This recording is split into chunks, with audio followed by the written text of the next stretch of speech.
Good evening friend, मैं फैली राम। तो यूनिटी आईएस के प्लेटफॉर्म पे आपका स्वागत है। तो देखो, कल आपने मेरे एक स्ट्रेटेजी वाला वीडियो देखा था। अब देखो, मैं बता रहा हूँ कि देखो, वो जो मैं चीज़ें बता रहा हूँ वो बहुत इंपॉर्टेंट है, उसको आपको कवर करना ही है। देखो, फिर मैं बता रहा हूँ, यूपीएससी एग्ज़ाम देखो, एक तरीका होता है कि विदाउट गाइडेंस आप तैयारी करना। अब उसमें क्या होता है ना, देखो फ़र्क विद द गाइडेंस और विदाउट गाइडेंस में क्या फ़र्क रहता है, ये चीज़ें समझने का प्रयास करो। जैसे मैं जो भी टारगेट शो करके मैंने बोला था कि मैं टारगेट आपको 100 बताऊंगा, वो जो कोई भी कर लेगा, सेल्फ स्टडी खुद से भी कर लेगा, पर मैं जैसे बताऊंगा वैसे करना पड़ेगा, तो उससे सिलेक्शन श्योर है। मैं बार बता रहा हूँ, क्योंकि वो टू द पॉइंट स्ट्रेटेजी है। मैंने ये मान के चलो 10 साल के जितने टॉपर देख बने, उनके मैंने एक स्ट्रेटेजी के सब जो चीज़ें कॉमन फैक्टर रहे हैं, वो चीज़ें मैं आपको बता रहा हूँ। ठीक है, जो हर टॉपर करता है, फिर मैं बार बता रहा हूँ, हर कोई टॉपर वही काम करता है। ठीक है, तो वो चीज़ मैं बता रहा हूँ। तो वो टारगेट शो जो मैंने कल बनाया था वीडियो, उसको अच्छे तरीके से ऑब्जर्व करो। और आज जो मैं ऐसे को लेके आया हूँ, मैं फिर बता रहा हूँ, एक ऐसे का मैं कोर्स है मेरा। अगर आज ये क्लास जो मैं बता रहा हूँ, ये अच्छे तरीके से आपने देख लिया, इसको ऑब्जर्व कर लिया, जो मैं काम बता रहा हूँ अच्छे तरीके से कर लोगे, तो कोई ज़रूरत नहीं मेरा कोर्स आप लो। मैं पहले बता रहा हूँ, तो मैंने जो भी है एजुकेशन इतना ईजी बना रहा हूँ, कोई ज़रूरी नहीं मेरा कोर्स परचेज करने के बाद में आप कर पाओगे। परंतु बात ये है कि जो बच्चे आलसी होते हैं, जिनको कुछ ना कुछ तो चाहिए कि मतलब कि टीचर कुछ हेल्प कर दे, तो उस तरीके से मैं हेल्प करने वाला हूँ। पर हाँ, उसमें जैसे मेरा जैसे कोर्स रहने वाला है, उसमें आपको सप्ताह के सप्ताह, देखो मेरा मानना है कि हर टॉपर यही बोलता है कि एक वीक में कम से कम एक ऐसे लिखे, परंतु मेरा मानना है कि देखो एग्ज़ाम में 2 ऐसे लिखा जाता है, तो आप 2 ऐसे लिखो ज़रूर। तो मैंने वीकली 2 ऐसे आप यहाँ पे लिख के सबमिट कर सकते हो, उसको चेक कर सकते हो। उसका वीडियो सॉल्यूशन मैं आपको बता दूंगा कि ब्रीफ आइडिया दे दूंगा कि इसमें इस तरीके से स्टार्ट इंट्रोडक्शन पार्ट शुरू किया जा सकता था, इसमें मेन बॉडी ऐसे पार्ट होती, कंक्लूजन ऐसे होता। ठीक है, तो जो मेरा ऐसे कोर्सेज रहेगा, उसमें कुछ 10 के समथिंग डेमो क्लास मतलब वो रहेगी, क्लास रहेगी। उसके बाद में आप उसमें मैं कुछ नोट्स भी प्रोवाइड करूँगा। ठीक है, उसके बाद में मैं आप डेली वीकली आप संडे को 2 के आप लिख के जमा करोगे, आपको टॉपिक दिया जाएगा। आप रैंडमली लिख के भी ला सकते हो, फिर बता रहा हूँ, परंतु हाँ 2 ही चेक हो पाएगा, ये चीज़ याद रखना। ठीक है, तो आज अपन क्लास शुरू करते हैं, ऐसे की जो डेमो क्लासेज है। ठीक है, ठीक है, तो ये चीज़ याद रखो। अब बात आती है कि how to get maximum score. ठीक है, अब देखो एक चीज़ मैं तुम्हें कुछ बता रहा हूँ, वो चीज़ ध्यान से ऑब्जर्व करते जाना। अब देखो अर्जुन बैच में पहले बता रहा था कि यही साल भर यही अपना एक बैच रहने वाला है, मैं फिर बार बार बता रहा हूँ। ठीक है, अब बात ये आती है कि देखो ऐसे में बच्चों के 80 नंबर, 60 नंबर, और यहाँ तक 160 में आता है। ठीक है, इतना वेरिएशन का कारण क्या रहता है, ये चीज़ ध्यान से समझना। एक ही जो बच्चा है वो ऐसे कंप्लीट 11 तो शब्द लिख के आ रहा है, ये भी 11 शब्द लिख के आ रहा है, इतना वेरिएशन कैसे होता है, ये चीज़ ध्यान से समझने का प्रयास करना कि ये क्या रीज़न है कि जिसके कारण एक बंदे के नंबर 160 आ रहे हैं, एक के 60 आ रहा है। अब देखो ऐसे में फिर बता रहा हूँ ना, आपका रैंक सिलेक्शन सब डिसाइड करता है। देखो मैं कल भी मैं बता रहा था, 3 पेपर बहुत इंपॉर्टेंट है, इथिक्स, ठीक है, ऐसे और ऑप्शनल। मैं फिर बता रहा हूँ, आपकी रैंक भी डिसाइड कर देंगे। ठीक है, और आपका सिलेक्शन भी इंश्योर कर देंगे। तो क्योंकि देखो GS 1, 2, 3 ये कॉमन है, इसमें हर कोई पढ़ता है। तो सबसे स्पेशल योग्यता आपको हासिल करनी होती है ऐसे में, इथिक्स में, ऑप्शनल में। ठीक है, और ऑप्शनल का भी उसमें इंपॉर्टेंस हो जाता है कि कौन सा ऑप्शनल क्या लिया जा रहा है। ठीक है, ये चीज़ याद रखना। तो अपन देखेंगे जो 160 प्लस वाले की क्या स्ट्रेटेजी होता है, ऐसा वो क्या स्पेशल लिख के आ जाता है, उनके 160 नंबर आ जाते हैं। और वहीं कुछ लोग जो एवरेज नंबर पाते हैं, देखो एवरेज नंबर बता रहा हूँ 110 ऐसे होते हैं।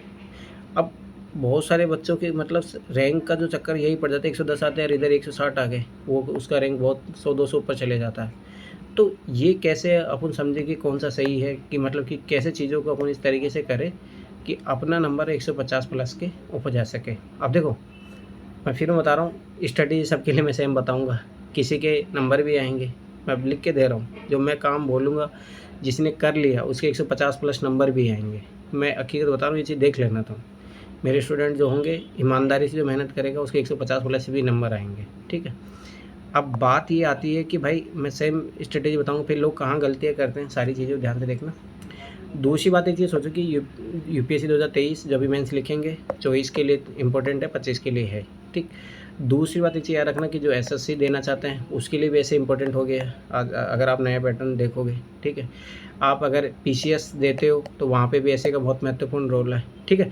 तो ऐसे हर जगह काम आने वाला आपका, ठीक है। एक चीज़ ये याद रखो, ऐसे आपका हर जगह काम आने वाला है, तो इसको छोड़ा नहीं जा सकता, बहुत इंपॉर्टेंट है। पीसीएस में भी काम आएगा, एसएससी में भी काम आएगा, और यूपीएससी में तो इसका इंपॉर्टेंट रोल है ही, बहुत इंपॉर्टेंट रोल है, ये चीज़ ध्यान से समझो, ठीक है।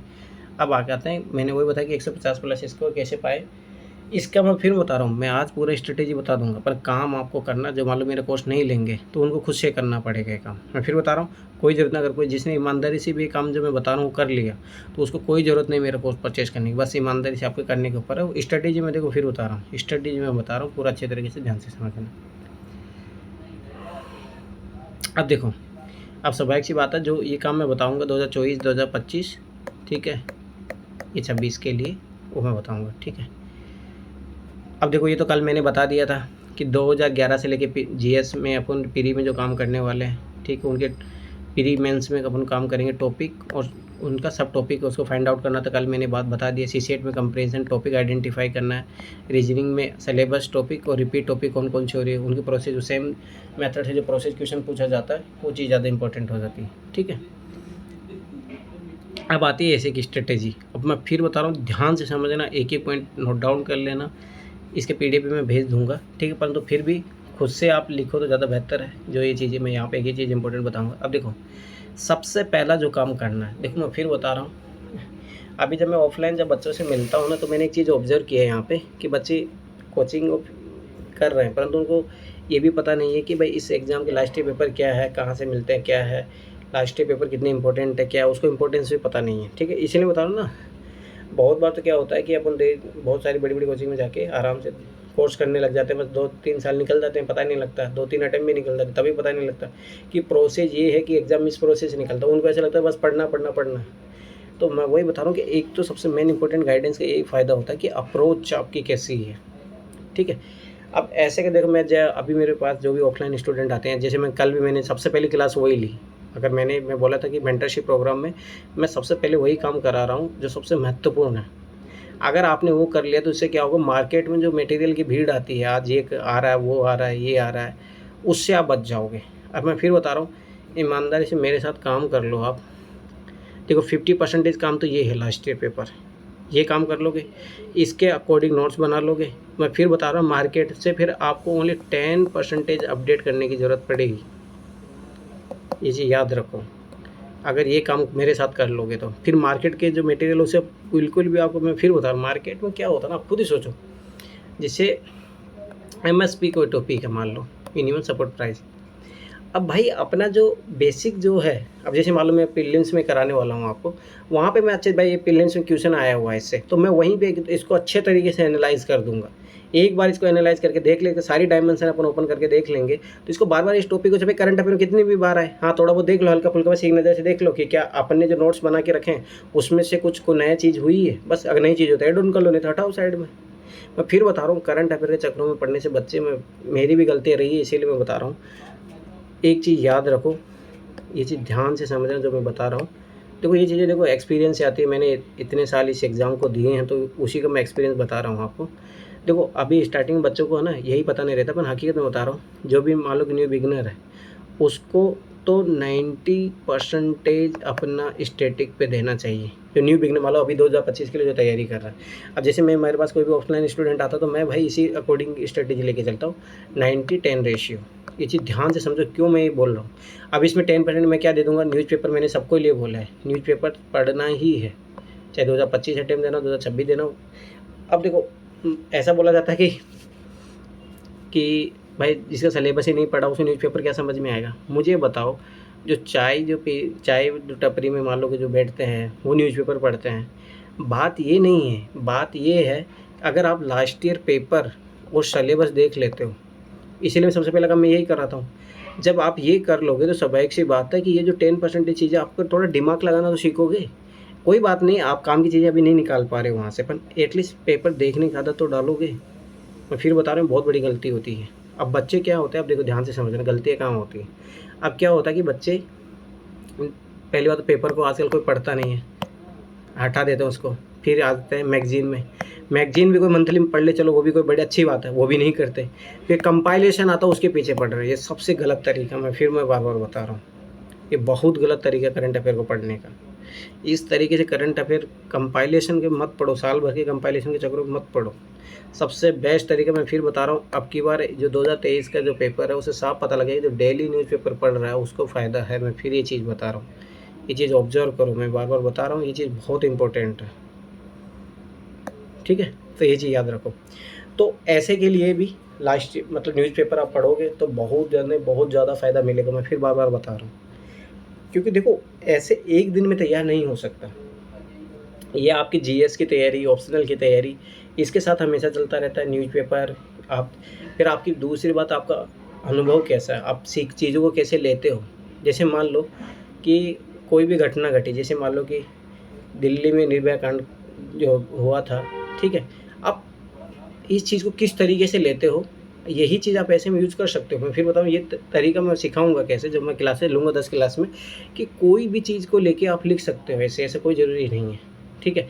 रशिया यूक्रेन वार हुआ, उसी से आप ऐसे को स्टार्ट किया जा सकता है। तो ये आर्ट है, ये आर्ट आपको सीखनी पड़ेगी ऐसे की, ठीक है। तो कोई नहीं, मैं अभी एक वो क्लासेस जब मैं लूँगा उसमें बताऊँगा कि कैसे ऐसे की एक आर्ट है, वो कला है। जैसे पेंटिंग को सीखता है ना, तो उसका एक ही बेसिक ढांचा होता है, सबको सारी चीज़ें सीखनी पड़ती है। तो वैसे ऐसे भी एक लिखने की आर्ट होती है। वो एक दिन में ऐसा नहीं कि आप कॉपी पेन लिए, नॉलेज सबके पास होता है, पर वही जब 10 लाइन लिखते हो फिर उसके बाद में सोचने लग जाओ तो क्या लिखें, ठीक है। तो वो मैं सिखाऊँगा, तो 10 क्लास लेंगे अपन, सारा अच्छे तरीके से इस पर काम करेंगे। अब देखो लास्ट ईयर पेपर, सबसे पहला काम क्या करना है, 2013 से लेके जो 2022 तक जो ऐसे आए। अब मैं फिर बता रहा हूँ, रिपीटेशन होता है। ये चीज़ मैंने प्रीलिम्स में भी बताई थी, मेंस के जीएस में बताया, ऑप्शनल में बताया, ऐसे में भी यही काम होता है। आप उठा के देख लेना। सबसे पहला काम क्या करना, आप 2000 लास्ट ईयर पेपर 2013 से लेकर 2022 उठाओ, इनको थीम बाय डिवाइडेड कर लो। देखो बहुत सारे कोचिंग वालों ने भी करके रखा है, कोई बात नहीं, अगर हेल्प लेते हो तो, पर मैं फिर बताऊँ, खुद से काम करो यार, थोड़ा मेहनत करना सीखोगे। मैं बता रहा हूँ, इस एग्ज़ाम के खर्चे से मेहनत करना बंद। आप उसमें डिसाइड कर लो, इन्वायरमेंट का, इकोनॉमी का कौन सा है, वुमेन का कौन सा है, ठीक है। कोई और रिलेटेड मान लो ज्योग्राफी का कौन सा है, ये खुद जाके वो फिर वो लिख लो, ये अच्छा इससे रिलेटेड है, इससे रिलेटेड है, इससे रिलेटेड है। इससे एक तो आपका डिमांड से मतलब माइंड चलेगा कि किस तरीके की फिलोसफिकल ऐसे, जैसे आजकल वो पूछ ही रहा है, ठीक है। तो ये चीज़ याद रखो कि आपको उसके एग्ज़ाम की डिमांड समझो। आजकल फिलोसफिकल ऐसे क्यों दे रहा, क्योंकि वो चाहता है कि बच्चा रटा उटा कोई ऐसे लिख के ना आ जाए। तो ये चीज़ समझो ध्यान से। ये अब ये कब पता लगेगा, मैं फिर बता रहा हूँ, बहुत सारे बच्चे बस पढ़ते रहते हैं। अब मुझे बताओ कैसे पता चलेगी इस एग्ज़ाम की नीड क्या है, आप खुद ये चीज़ समझो, ठीक है। अब देखो सबसे पहले काम तो ये हो ही गया। सबसे पहले आपको सेग्रीगेशन करना है, टॉपिक का सेग्रीगेशन करोगे, बहुत इंपॉर्टेंट। इसे पता लगेगा, अच्छा भाई मेरे को अब ज्योग्राफी के मान लो ऐसे आते हैं, तो मुझे ज्योग्राफी को इस तरीके से पढ़ना था कि मैं ऐसे भी लिख लूँ। सोसाइटी के आते हैं, ठीक है, वुमेन इशू आते हैं, साइंस टेक के इशू आते हैं। तो मुझे फिर क्या करोगे, आप जीएस पढ़ोगे ना तो अच्छे तरीके से पढ़ोगे। तो ये लास्ट ईयर पेपर देखने से ही आपको इंट्यूशन आएगा कि मुझे किस तरीके से अपने आप को प्रिपेयर करना है, ठीक है। अब देखो वो वीक में 2 ऐसे लिखने ही चाहिए। मैं फिर बता रहा हूँ, वीक में 2 ऐसे लिखने की आदत डालो। ये एक दिन की उपज नहीं होती है, ये आर्ट है। ये आर्ट आप प्रैक्टिस से सीखोगे। कोई बात नहीं, अब मैं फिर बता रहा हूँ, हो सकता है कि जो बच्चा पहली बार कोई ऐसे लिखे, बहुत घटिया लिखे। मैं खुद बता रहा हूँ ना, जब मैंने पहली बार ऐसे लिखा था तो मुझे ऐसा लग रहा था मैं एकदम बहुत अच्छा लिखा हूँ पर मेरे सबसे कम नंबर आए थे उस टाइम, सबसे पहला ऐसे था। पर मैंने धीरे-धीरे इम्प्रूवमेंट करके 140 तक मैं गया था, ठीक है। तो मैं बता रहा हूँ कि इम्प्रूवमेंट होता है। अब वो चीज़ें मैं जो बता रहा हूँ इम्प्रूवमेंट वाली, मैं बताऊँगा कि कैसे इम्प्रूवमेंट करना है आपको। मैं फिर बता रहा हूँ, जो 60 से लेके 160 की जो जर्नी है, वो किस तरीके से तय करनी है। जैसे मेरे भी स्टार्टिंग में 60 नंबर थे, तो मैं 140 तक पहुँचा। तो मैं फिर वो बता रहा हूँ कि आपको ये चीज़ करनी है। और मैं फिर बता रहा हूँ, देखो टेस्ट सीरीज ये दोगे ना तो उसको बहुत फ़र्क पड़ता है इन चीज़ों से, आपके आइडियाज़ आपको मिलेंगे। अब इसीलिए मैं जो वीकली रख रहा हूँ, 2 ऐसे आप लिखोगे, फिर मैं उसका वीडियो सॉल्यूशन दूँगा। तो कुछ-कुछ चीज़ें देखो आपसे मुझे सीखने को मिलेगी, मैं भी आपको कुछ सिखा पाऊँगा नई चीज़ की। हाँ, नहीं इसका इंट्रोडक्शन इस तरीके से भी लिखा जा सकता था, कंक्लूजन इस तरीके से किया जा सकता था, मेन बॉडी में अपन ये केस स्टडी एड कर सकते थे, या कोई मैप बना सकते थे, या मान लो कि कुछ ऐसा डायग्राम से कुछ शो कर सकते थे, या कोई कोट्स डाल सकते थे, ठीक है। तो ये मैं बता रहा हूँ कि ये बहुत ये आर्ट है। एक-एक दिन इसीलिए मतलब साल भर अगर आप मान लो अभी मेरा प्रोग्राम ज्वाइन करते हो और आप सोचो वीकली आप लिखोगे, तो आप ये सोचो कि 8 ऐसे 1 मंथ में लिखोगे, ये मान के लो मोटा मोटा 10 मन तो अपने पास है, तो 80 ऐसे लिख लोगे। और ये बोला जाता है कि अगर 50 ऐसे कोई लिख लेता तो वो बहुत अच्छे लेवल पे पहुंच जाता है। तो देखो ये होता है। अब देखो मैंने वही चाहता तो मैं 15 दिन में भी कर सकता था, पर मैं क्यों किया हूँ, मैं चाहता हूँ कि आप कि अभी किसी भी ख़राब से ख़राब लेवल पे हो तो एक दिन अच्छे लेवल पे पहुँच जाओ। ठीक, अब देखो पहला काम ये हो गया। ठीक है, अब देखो दूसरा काम क्या है। दूसरा काम क्या करना आपको, जैसे मैंने वो बताया था, थीम बेस्ड आप डिवाइड कर लोगे सब, इन्वायरमेंट, इकोलॉजी, ठीक है, इन्वायरमेंट इकोलॉजी कर लिया, इकोनॉमिक्स कर लिया, पॉलिटी, ज्योग्राफी, ठीक है, वुमेन एम्पावरमेंट, सोशल इशू, इन सबसे रिलेटेड उसी अकॉर्डिंग आपको कोर्स तैयार करना है। ठीक है, इसी के अकॉर्डिंग इन्वायरमेंट को आपको, जैसे आपको मान लो कि देखो इससे ये भी फ़ायदा हो जाता है ना कि आप आपका टॉपिक आइडेंटिफाई कर लो कि आप किस में कंफर्ट हो, तो आप ऐसे उसी के साथ लिखो तो ज़्यादा बेहतर रहेगा। उसी अकॉर्डिंग आप कोर्स तैयार कर लो। कोर्स तो सभी तैयार कर लो, जैसे उसमें महान पर्सनैलिटीज़ है उनके कोर्स आपको तैयार करना चाहिए। ठीक है, तो वो बहुत, जैसे मैं एक कुछ मैं आपको बताऊँ, जैसे मैं नोट्स भी प्रोवाइड करूँगा आपको। जैसे मान लो कि गांधी जी वाला जो है, ठीक है, गांधी जी वाला जो बोलते हैं कि भाई वुमेन को एजुकेशन देना पुरुष की तुलना में बहुत ज़्यादा समाज के लिए महत्वपूर्ण साबित होता है। ठीक है, तो ऐसे जो ये ऐसे जो हर जगह आप डाल सकते हो। अम्बेडकर का स्टेटमेंट आप डाल सकते हो। अम्बेडकर उसमें बोलते हैं कि सोसाइटी अगर प्रोग्रेस देखनी है तो आप वुमेन की प्रोग्रेस देखो कि वुमेन की कितनी प्रोग्रेस हुई है। तो बहुत अच्छा पैमाना है सोसाइटी प्रोग्रेस नापने का। जब भी आप किसी देश के विकसित है अविकसित, तो उससे मत नापो, ये देखो वुमेन ने कितना प्रोग्रेसिव है। अब इंडियन सोसाइटी में आप देखोगे तो यहाँ पे भारतीय जो सामाजिक व्यवस्था उसमें महिलाओं को पेट्रियार्कल ये बहुत सारी जो चीज़ें हैं, तो समय सी बात है वो देश आगे कैसे बढ़ सकते हैं जिसमें महिलाओं को नहीं है, योगदान नहीं है विकास में। तो वही मैं बता रहा हूँ कि ये चीज़ें कोर्स जो है ये एवरग्रीन है, हर जगह यूज़ हो सकते हैं। तो मैं सिखाऊंगा मल्टीपल कैसे यूजेस किए जाते हैं। दूसरा केस स्टडी। केस स्टडी में सबसे मैं बेस्ट एग्जांपल, जैसे यहाँ का दिल्ली का जो गवर्नमेंट, देखो फिर बता रहा हूँ, कोई आप सरकार मत लिखना, सरकार डायरेक्ट, बस दिल्ली सरकार लिखो।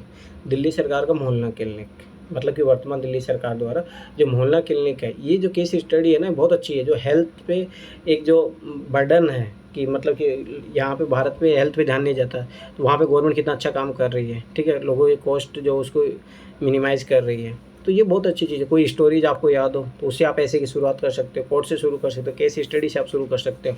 ठीक है, तो अब हर आप क्या करोगे, ऐसे के जितने टॉपिक मैंने जो बताए थे कि इन्वायरमेंट, इकोनॉमिक्स, पॉलिटी, ज्योग्राफी, इनके हर के 10-10 टॉपिक अच्छे तैयार कर लो। सस्टेनेबल डेवलपमेंट पे कर लो, ये सारी चीज़ें हैं। ठीक, सबसे पहला काम आपको ये काम करना है। ठीक है, अब ध्यान से समझते जाना, मैं जो बताते जा रहा हूँ बहुत इंपॉर्टेंट काम है। और मैं बता रहा हूँ ना, ये आप खुद से कर लिए, देखो एक तो मैं प्रोवाइड करूँगा आपको, ठीक है, और एक है आप खुद से कर सको ये काम, तो ज़्यादा बेहतर है, जैसे भी आपको लगे। ठीक है, अब देखो सबसे मेन जो मैं फ़ायदा बता रहा हूँ, देखो मैं पहले दिन बच्चों को यही काम करवाता हूँ, syllabus last year paper, syllabus last year paper. मैं अभी जितने मेरे ऑफलाइन स्टूडेंट है या जो मेरे से ऑनलाइन अलग मेंटरशिप ले रहे हैं अभी, तो उनको मैं साफ बोलता हूँ कि सिलेबस सबसे पहले आपके टंग पे होना चाहिए। जीएस2 में ये कहाँ पार्ट है, ये क्या है। ये प्रीलिम्स में बहुत हेल्प करता है और मेंस में भी आपको बहुत हेल्प करता है, यहाँ तक इंटरव्यू में भी आपको हेल्प करता है। तो जीएस सिलेबस और लास्ट ईयर पेपर एकदम रट्टे हुए होने चाहिए, एकदम टू द पॉइंट। देखो मैं बता रहा हूँ ना, एक और चीज़ मैं बता रहा हूँ, अगर last year paper prelims mains GS को ऑप्शनल के सब सिलेबस आपका रटा हुआ है, तो है ना, जो बाद में जो रटना पड़ता है ना, वो रटने की ज़रूरत नहीं पड़ेगी।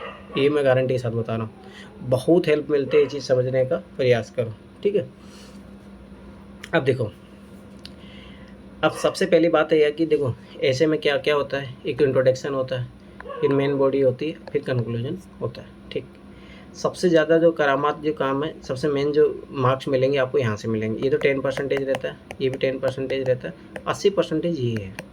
अब इस 80% में पहली बात तो एक तो अच्छा कंटेंट निकलना, उसमें फिर लयबद्धता होना, ये बहुत इंपॉर्टेंट हो जाता है। अब देखो एक चीज़ ये याद रखो कि लयबद्धता को बनाए रखने के लिए आपको क्या करना पड़ेगा। ठीक है, वो सारी चीज़ें। ठीक है, फिर दूसरी बात अच्छे पॉइंट डालेंगे ताकि अपन 60 से लेकर 160 की जर्नी जो तय करनी है अपने को 150 प्लस, तो वो किस तरीके से अपन तय करें। सबसे पहले एक चीज़ याद रखना, पॉलिटी के जो फेमस आर्टिकल हैं वो आपको ऐसे में दिखाना चाहिए, जैसे मैं बता रहा हूँ। अब जहाँ पे मान लो कि व्यक्ति के कर्तव्य की बात हो तो फंडामेंटल ड्यूटी ज़रूर आप लिखो, आर्टिकल 51A।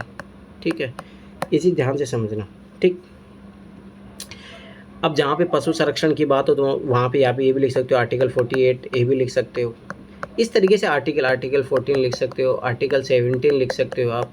ठीक है, ये मैं फिर बता रहा हूँ, ये मतलब जो टॉपिक रहेगा उसके अकॉर्डिंग आपको लिखना पड़ेगा, मतलब कि कौन सा टॉपिक है, क्या है, टॉपिक के अकॉर्डिंग आपको आर्टिकल यूज़ करने पड़ेंगे। मैं फिर बता रहा हूँ, बहुत अच्छा तरीका है। आप आर्टिकल मेंशन करके आता है ना, तो उससे ही पता लगता है कि बंदे में बहुत मैच्योरिटी है, वो उस चीज़ों को यूज़ करना जान रहा है जो उसने पढ़ी है। ये मैं फिर बता रहा हूँ, ये चीज़ बहुत इंपॉर्टेंट है, ठीक है। तो ये चीज़ याद रखना। दूसरी बात, अब देखो ध्यान से समझना, जा रही है, ये बहुत इंपॉर्टेंट मैं काम बता रहा हूँ, ठीक। आर्टिकल को यूज़ करना उसके अकॉर्डिंग, ठीक है। अब देखो अगला काम है, गवर्नमेंट स्कीम को आपको मेंशन करना चाहिए। अब जैसे मान लो कि वुमेन एम्पावरमेंट से रिलेटेड जो भी चल रहा है, मातृ सुरक्षा अभियान मान लो चल रहा है, पोषण मिशन चल रहा है, तो ऐसी योजनाएं जो महिलाओं को जरूर इफेक्ट करी हो, या कोई सा भी, जैसे मान लो जो भी ऐसे आ रहा है उसके रिलेटेड, ठीक है।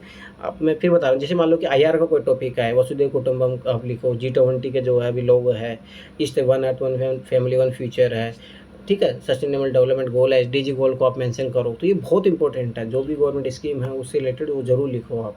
तो ऐसे में ये बहुत इंपॉर्टेंट रोल निभाता है, ठीक है। फिर अगला काम है, देखो ये चीज़ ध्यान से समझते जाना एक ये चीज़, ठीक है। हिस्ट्री की जो इम्पोर्टेंट पर्सनैलिटी है, लाइक अकबर का जैसे ऐसे इबादत खाना, उसके बारे में लिखना। जैसे मान लो, मैं फिर बता रहा हूँ, अपन कॉन्टेक्स्ट टू कॉन्टेक्स्ट जाएंगे, किस कॉन्टेक्स्ट में बात हो रही है उस कॉन्टेक्स्ट के अकॉर्डिंग अपन बात करेंगे, ठीक है। अब देखो अकबर हो गया अपना, अशोका हो गया, सबसे बेस्ट चीज़ है, ठीक है, अशोका का आप कर सकते हो, ठीक है। गांधी जी हो गए, ये सारी चीज़ें। अब देखो अशोका में जैसे मान लो धम्म की नीति है, ये आज के भी वर्तमान समय में लागू होती है कि अशोक की धम्म नीति का उस तरीके पालन करना चाहिए, ठीक है। तो ऐसे बेस्ट बेस्ट पर्सन विजयनगर साम्राज्य से आप उठा सकते हो, कृष्णदेवराय, शिवाजी हो गए, ठीक है, महाराणा प्रताप हो गए, ऐसे मोस्ट। मैं फिर बता रहा हूँ, कॉन्टेक्स्ट इंपॉर्टेंट है, कॉन्टेक्स्ट के संदर्भ में आपको यूज करना है, ये चीज़ याद रखना। अगला आप जियोग्राफी मैपिंग का, ठीक है, जियोग्राफी मैपिंग आप किस तरीके से यूज करोगे। अब जैसे मान लो कि कोई IR वाला आप टॉपिक लिख रहे हो, तो वहाँ पे बहुत इंपॉर्टेंट हो जाता है। या फिर आप मान लो कि लिख रहे हो कोई, ठीक है, जैसे मान लो कि कोई दो कंट्री के बीच में कोई विवाद है किसी, जैसे मान लो कि तालिबान और जैसे मान लो कि अफ़गानिस्तान और मान लो कि पाकिस्तान के बीच में, या पाकिस्तान और भारत के बीच में, तो ये जैसे कि ज्योग्राफिकल लाइन है उत्तर कोरिया और दक्षिण कोरिया के बीच में, ठीक है।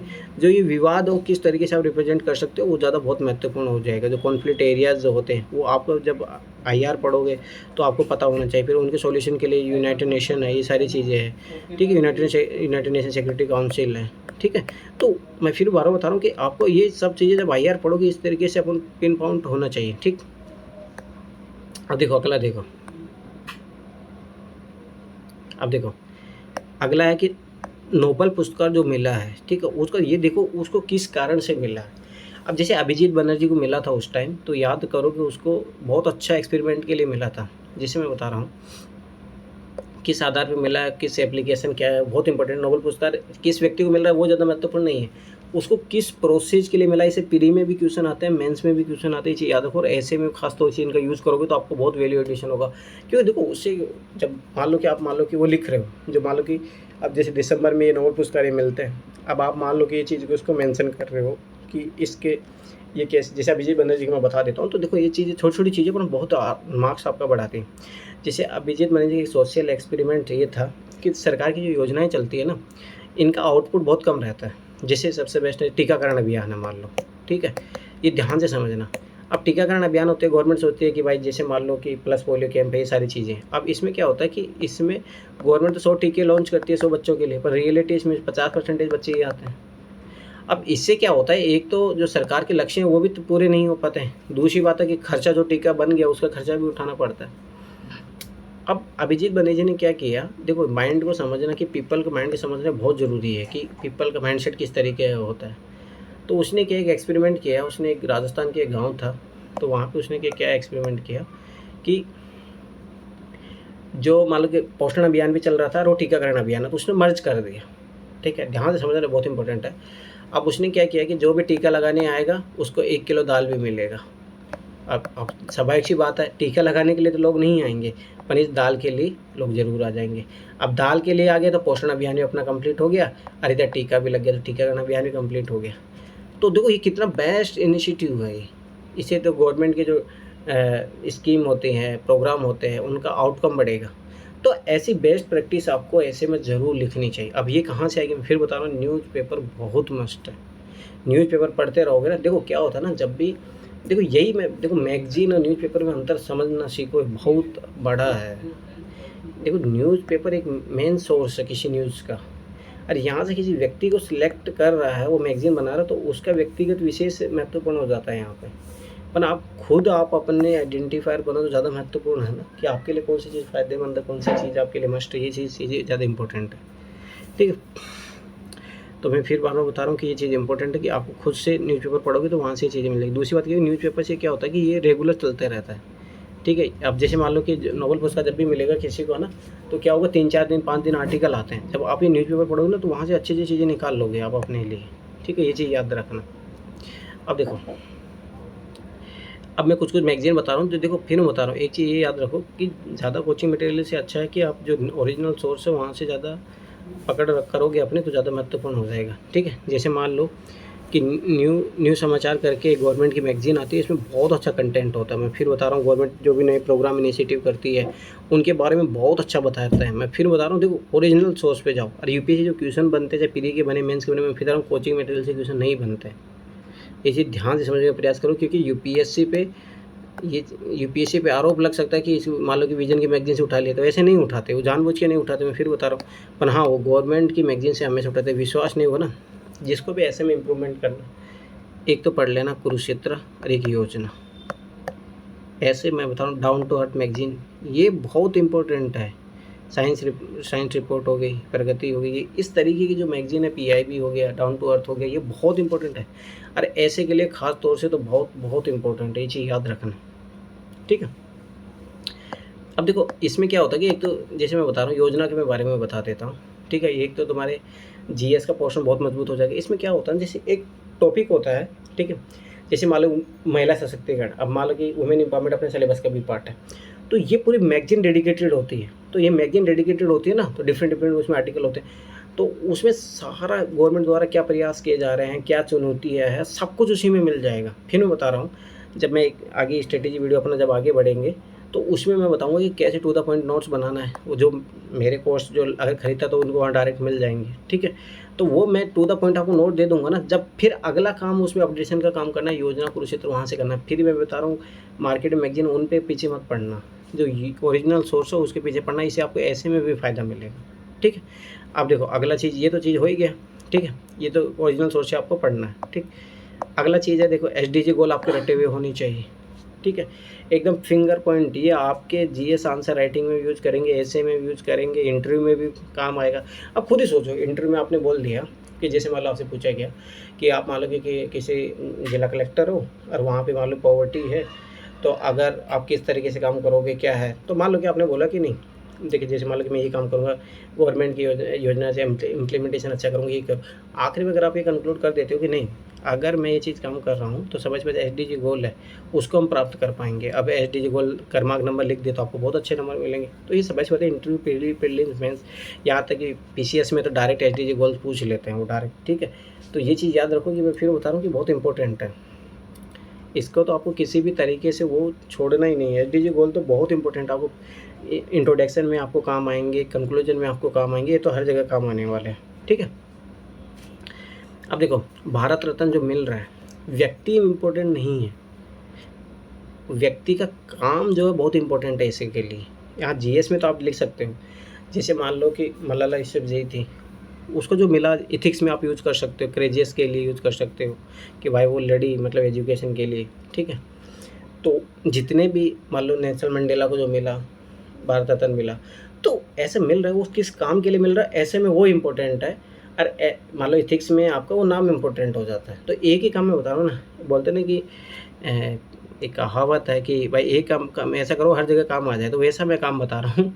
ये काम कर लोगे आपको हर जगह काम आएगा, यहाँ तक इंटरव्यू में भी काम आएगा, प्रीलिम्स मेंस इंटरव्यू में, और इससे ज़्यादा क्या चाहिए अपने को। ठीक है, पद्म विभूषण किस व्यक्ति को मिल रहा है, अर्जुन पुरस्कार किसको मिल रहा है। ठीक है, भारत रत्न जो आज तक मिला सबके बारे में एक बार ज़रूर पढ़ लेना भाई। देखो ये बहुत, भारत रत्न मिलना मतलब बहुत बड़ी बात है भाई। उसने अपने जिस क्षेत्र में आपको उसको मिला, उसको बहुत स्पेशल योग्यता थी तभी उसको मिला है। तो ये चीज़ याद रखना, उसके बारे में उसने क्या काम किया, चाहे विनोबा भावे हो गया, मान लो कि कोई जिसको भी मिल रहा है, जैसे अभी केरल में किसी को मिला था, तो मतलब उसके आइडेंटिफाई करो उसके वर्क को। तो वर्क आप लिखो, जैसे मान लो केस स्टडी में आप केस स्टडी उसको बना के ऐसे में लिखोगे भाई, जैसे मान लो कैलाश सत्यार्थी को मिला। अब देखो उसमें मैं एक लैंग्वेज आपको पुट आउट करना सिखाऊँगा धीरे-धीरे, आपकी लैंग्वेज का स्टैंडर्ड कैसा होना चाहिए आंसर राइटिंग में, इनमें सब में।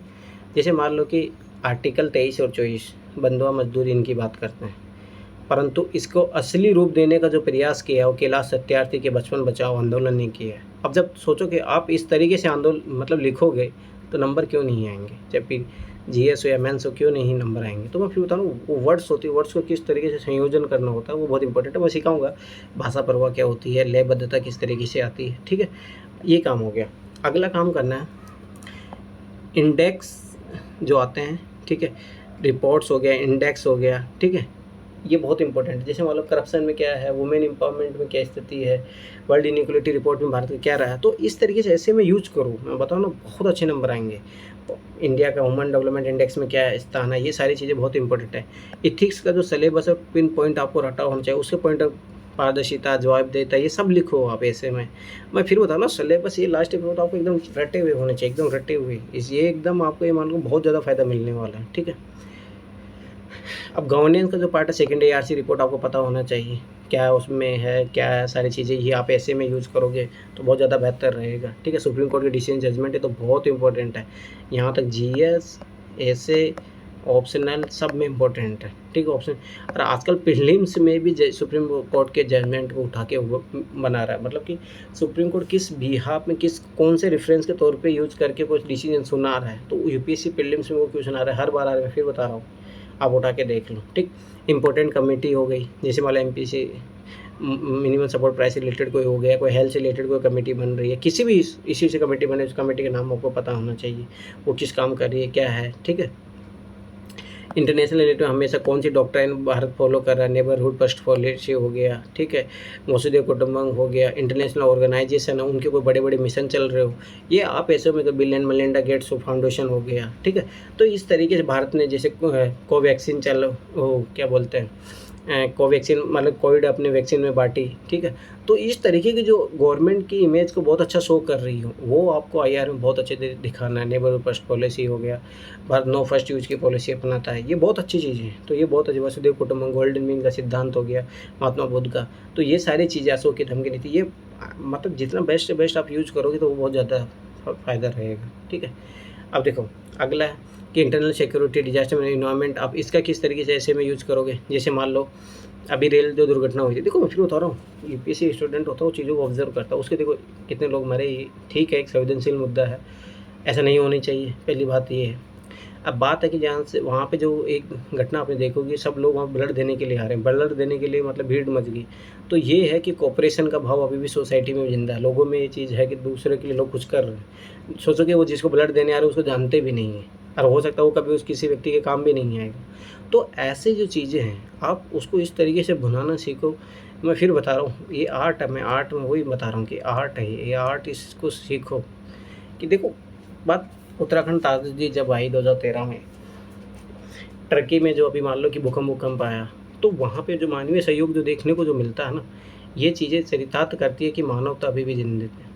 तो इस तरीके से ऐसे में आप ये लाइनें लिखो, और ऐसी घटनाओं के साथ जब लिखोगे तो एग्जामिनर को लगेगी। देखो अभी रिसेंट में घटना हुई है, एग्जामिनर भी देखो जो कॉपी चेक करता है वो भी, पर भाई सब ऐसी बात है, ऐसा नहीं होता, वो भी डेली न्यूज़पेपर पढ़ते हैं। और एक चीज़ याद रखना, जितने भी ब्यूरोक्रेट बनते हैं, पहली बात तो प्रोसेस से बनते हैं कि न्यूज़पेपर पढ़ के ही बनते हैं, उनकी ऐसी आदत हो जाती है कि ज़िंदगी भर वो न्यूज़पेपर पढ़ते हैं।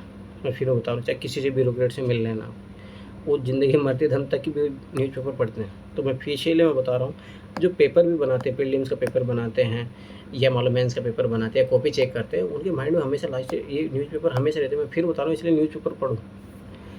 आज का क्या हो गया कि आज के दौर में सोशल मीडिया के ज़माने में हज़ारों इन्फॉर्मेशन आ गई, नहीं पर ओरिजिनल सोच में फिर बता रहा हूँ, न्यूज़पेपर ये चीज़ ध्यान से समझो। UPSC भी यही चाहता है कि आप न्यूज़पेपर की तरफ ही मूव ऑन करो। अब देखो ये जो चीज़ें हैं आपको मिलेगी कहाँ से, ठीक है? एक और मैं चीज़ बताता हूँ, एक जैसे इसका एक जिसमें बताऊँ किस तरीके कैसी स्टडी आपको डालनी है। एक ब्यूरोक्रेट था शायद, उसका असम कैडर में था, वो IPS था। तो जब उसने उस ज़िले में इतना अच्छा काम किया, जब उसका ट्रांसफ़र हो रहा था, तो वहाँ के लोग सड़कों पे आ गए थे कि नहीं इसका ट्रांसफ़र नहीं होना चाहिए, वो खुद रोने लग गया। तो मतलब मेरे कहने मतलब कि जैसे अच्छे ब्यूरोक्रेट का आप जितना ज़्यादा अच्छी केस स्टडी बना के डालोगे, तो वो बहुत ज़्यादा, जिसने बहुत अच्छा काम किया हो उस क्षेत्र में, ठीक है, तो वो बहुत चीज़ें फ़ायदेमंद रहती है। ठीक है, डालोगे तो।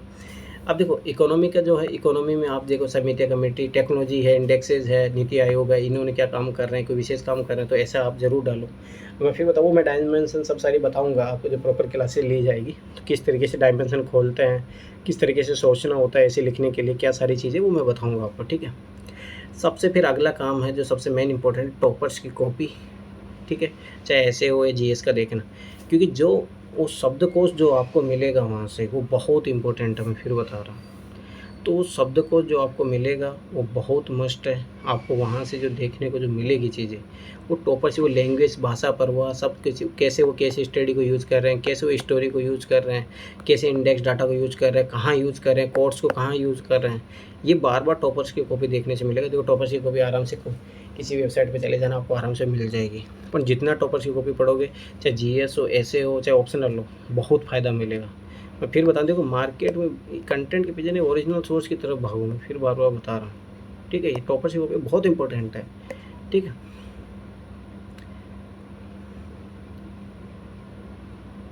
ठीक है, तो ये सारी चीज़ें हो गई। अब देखो मैं फिर बता रहा हूँ, अब ऐसे की जो मेरी 10 क्लासेज रहने वाली हैं, ठीक है।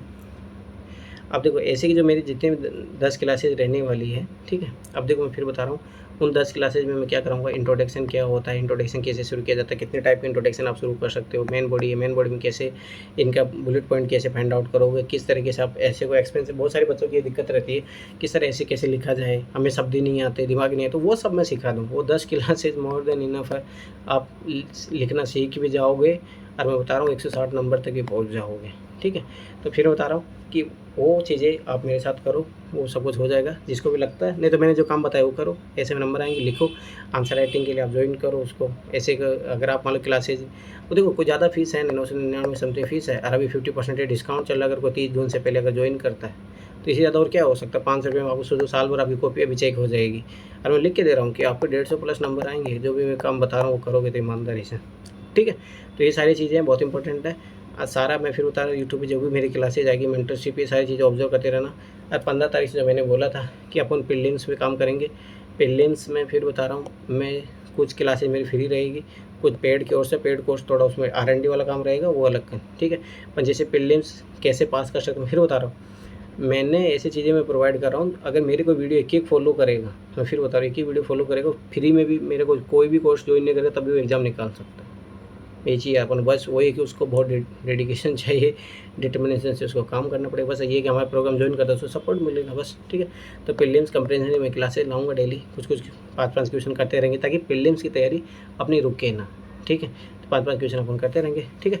तो थैंक्स फॉर वॉचिंग। पे मिलते हैं ऐसे ही कोई नए वीडियो के साथ, कोई स्ट्रेटेजी वीडियो, ये सारी चीज़ें कैसे मैं धीरे धीरे एनसीईआरटी क्या है, कैसे करना चाहिए, एनसीईआरटी पढ़ना चाहिए भी है नहीं चाहिए। बहुत सारे लोग तो बोलते हैं एनसीईआरटी पढ़ने से कुछ ही नहीं होता तो वो सारी चीज़ें मैं लाऊंगा। चलो ठीक है, थैंक्स फॉर वॉचिंग।